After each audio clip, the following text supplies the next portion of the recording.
भिंडी में अंडे डालें और कमाल देखें, ज़रा भी लेसदार नहीं बनेगी। जो लोग भिंडी शौक से नहीं खाते एक बार मेरे तरीके से बनाकर देखें, उंगलियां ही चाटते रह जाएंगे। तो चलें शुरू करते हैं। 1 किलो मैंने भिंडी लिया, इसको अच्छे से आपने वॉश कर लेना है। उसके बाद आपने 3 चम्मच बेसन डालना है। 3 चम्मच से ज़्यादा बेसन नहीं डालिएगा, ना मैदा ना कॉर्नफ्लोर और कुछ भी आपने शामिल नहीं करना।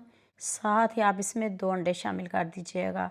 2 अंडे काफ़ी है। अब 1 किलो भिंडी के हिसाब से मैंने इसमें हस्बे ज़ायका नमक शामिल किया है। 1 चम्मच के करीब लाल मिर्च का पाउडर डाल दें। हाफ़ टी स्पून हल्दी पाउडर डाल दें। 1 चम्मच धनिया पाउडर दरदरा सा पीस के फ्रेश डाला है। हाफ़ टी स्पून अजवाइन। अजवाइन आपने इसमें ज़रूर डालनी है क्योंकि हमने इसमें बेसन का इस्तेमाल किया है। तो अभी आँच मैंने ऑन नहीं की। तो अब मैं इसको हाथ से अच्छे से मिक्स कर लूँगी ताकि इसके ऊपर ज़बरदस्त सा कोट हो जाए। आप इसको मैरिनेट करके फ्रिज में भी रख सकते हैं, लेकिन मैंने उसी टाइम इसको बना लिया है आपके सामने। अब हम इसमें 4 से 5 चम्मच ऑयल डालेंगे, बहुत ज़्यादा ऑयल नहीं डालेंगे। आँच को अब मीडियम रखना है और जल्दी टर्न बिल्कुल भी नहीं करेगा। आपने टेंशन और परेशान नहीं होना। इतनी टेस्टी, इतनी यम्मी भिंडी रेडी होगी। तो चलिए अब नेक्स्ट स्टेप की तरफ चलते हैं। हाफ़ कप से थोड़ा सा कम मैंने ऑयल लिया है, उसमें आपने 4 प्याज शामिल कर देने हैं। प्याज को मैंने मोटा मोटा कट किया है, आप भी इसको मोटा मोटा ही कट करिएगा। अगर आप अलहदा से फ्राई नहीं करना चाहते तो भिंडी के साथ या प्याज को भी डाल लीजिएगा। प्याज का लाइट सा कलर हो जाए फिर हम इसको निकाल लेंगे। प्याज को क्रिस्पी क्रिस्पी रखना है। उसी ऑयल में मैंने साबुत ज़ीरा ऐड किया है, 1 चम्मच अदरक लहसुन का पेस्ट और साथ में 2 सब्ज़ मिर्च डाल दें। 2 सब्ज़ मिर्च काफ़ी हैं। 4 टमाटर मैंने लिए हैं, उनको भी मैंने स्लाइस में कट कर लिया है। 4 टमाटर काफ़ी हैं। अगर आपके पास भी 1 किलो भिंडी है, आपको पता है इसमें प्याज और टमाटर थोड़ा ज़्यादा ही जाते हैं।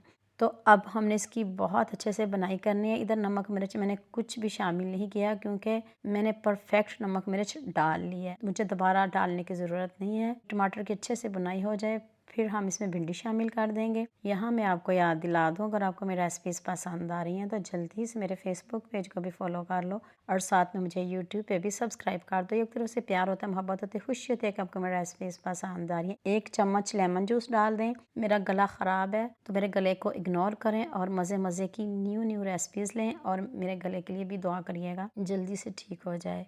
अब मैंने इसमें 1 टीस्पून गरम मसाला पाउडर, 1 टीस्पून मैंने इसमें चाट मसाला पाउडर ऐड किया है। अब आंच को हल्की कर दें और देख लें कितनी टेस्टी, कितनी यमी बनी है। आप मुझे जल्दी से ये भी बता दें आप मुझे किन किन मुल्कों और किन किन शहरों से देख रहे हैं। मुझे बहुत खुशी होती है जब आपके फेसबुक और यूट्यूब पर खूबसूरत से कमेंट पढ़ती हूँ। आप सबका खूबसूरत कमेंट करने का बहुत बहुत शुक्रिया। आप सबके लिए भी दिल से दुआ है मेरी, आप हमेशा खुश रहें और हमेशा मेरे साथ ऐसे जुड़े रहें। लीजिए जी, मज़ेदार सी भिंडी रेडी है। इससे पहले भी मैंने आपके साथ भिंडी की रेसिपी शेयर की थी, माशाल्लाह से मिलियंस पे गई थी। इस रेसिपी में भी मुझे आप सबका बहुत ज़्यादा प्यार चाहिए। दुआ में याद रखिएगा। अल्लाह हाफ़िज़।